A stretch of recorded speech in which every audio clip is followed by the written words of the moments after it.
आइए इस एक्सप्लेनर में सीधे गोता लगाते हैं और देखते हैं कि कैसे एक मल्टीनेशनल कॉरपोरेशन ने 1757 में प्राइवेट सेनाओं और अंदरूनी धोखेबाजी का इस्तेमाल करके एक संप्रभु सरकार को उखाड़ फेंका।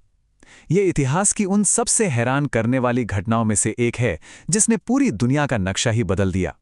हम इस पूरी कहानी को इन 5 मुख्य हिस्सों में बांटकर देखेंगे।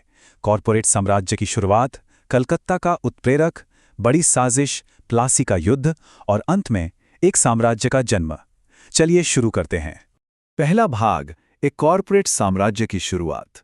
इस ऐतिहासिक कॉरपोरेट टेकओवर को पूरी तरह से समझने के लिए सबसे पहले 18वीं सदी के भारत की जमीनी हकीकत को समझना होगा। उस समय बंगाल के नवाब मूल रूप से भारत के सबसे अमीर प्रांत के एक स्वतंत्र राष्ट्राध्यक्ष की तरह काम करते थे। चूंकि मुगल साम्राज्य कमजोर हो रहा था और सत्ता बढ़ रही थी, तो इन नवाबों को अपने विशाल इलाकों पर शासन करने की भारी स्वायत्तता मिल गई थी। अब इस अंतर को देखिए। 18वीं सदी की एक आम व्यापारिक कंपनी सिर्फ व्यापारिक सामान और मालवाहक जहाज़ों तक सीमित होती थी, लेकिन ब्रिटिश ईस्ट इंडिया कंपनी सिर्फ रेशम या कपास नहीं बेच रही थी।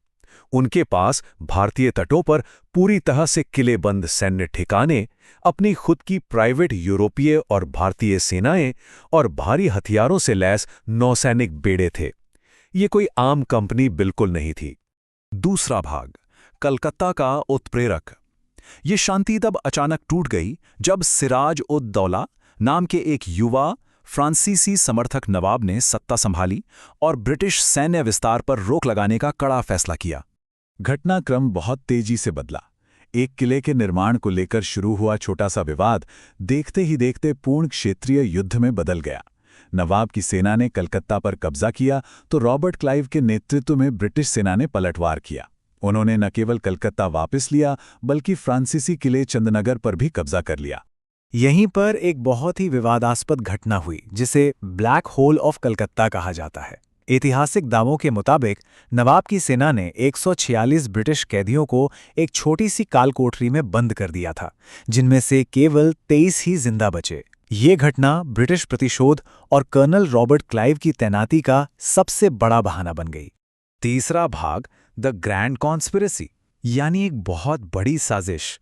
केवल अपनी सैन्य शक्ति पर निर्भर रहने के बजाय ईस्ट इंडिया कंपनी ने अपनी जीत पक्की करने के लिए इनसाइडर ट्रेडिंग और अंदरूनी धोखेबाजी का सबसे बड़ा खेल खेला। जरा इस आश्चर्यजनक आंकड़े पर गौर कीजिए। आज के समय के हिसाब से ये लगभग 400 मिलियन पाउंड के बराबर है। इतनी भारी भरकम रकम अमीर जगत सेठ बैंकरों ने क्लाइव को रिश्वत के तौर पर दी थी ताकि नवाब का तख्ता पलट किया जा सके। क्लाइव ने नवाब के सेनापति मीर जाफर को एक कठपुतली शासक बनाने का गुप्त सौदा किया। उसने अपने ही एक सहसाजिशकर्ता को धोखा देने के लिए जाली दस्तावेज, एक लाल कागज की नकली संधि का बेझिझक इस्तेमाल किया। इससे साफ पता चलता है कि व्यापार और युद्ध में कंपनी के लिए नैतिकता से ज्यादा नतीजे मायने रखते थे। चौथा भाग, द बैटल ऑफ प्लासी। इस पर्दे के पीछे हुए सौदों पर मोहर लगने के बाद आखिरकार दोनों विरोधी सेनाएं 23 जून 1757 को प्लासी के मैदान में आमने सामने आ गईं। दोनों सेनाओं का अंतर देखिए, ये चौंकाने वाला था।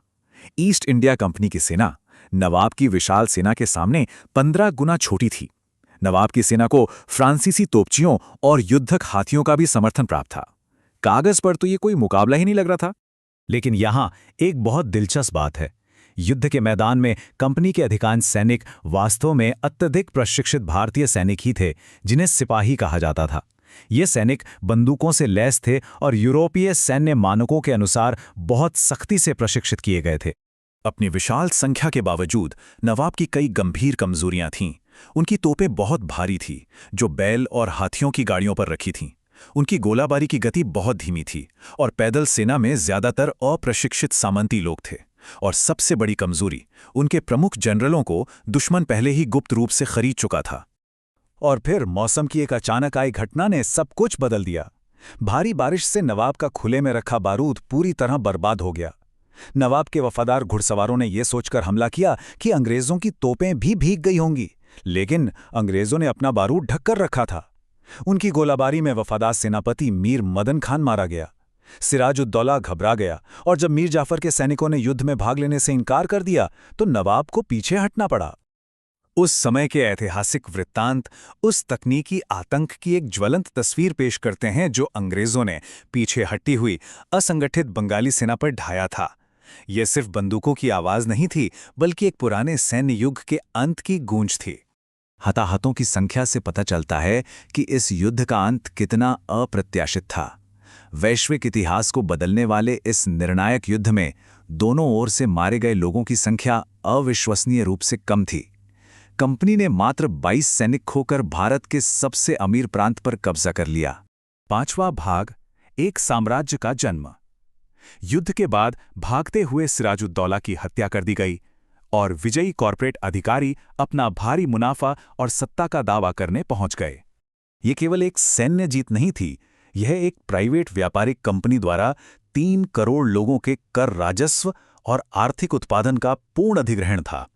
मीर जाफर को एक कठपुतली नवाब बना दिया गया, फ्रांसीसियों को बंगाल से पूरी तरह बाहर निकाल दिया गया और 1765 तक कंपनी ने दीवानी यानी टैक्स वसूलने का अधिकार प्राप्त कर लिया।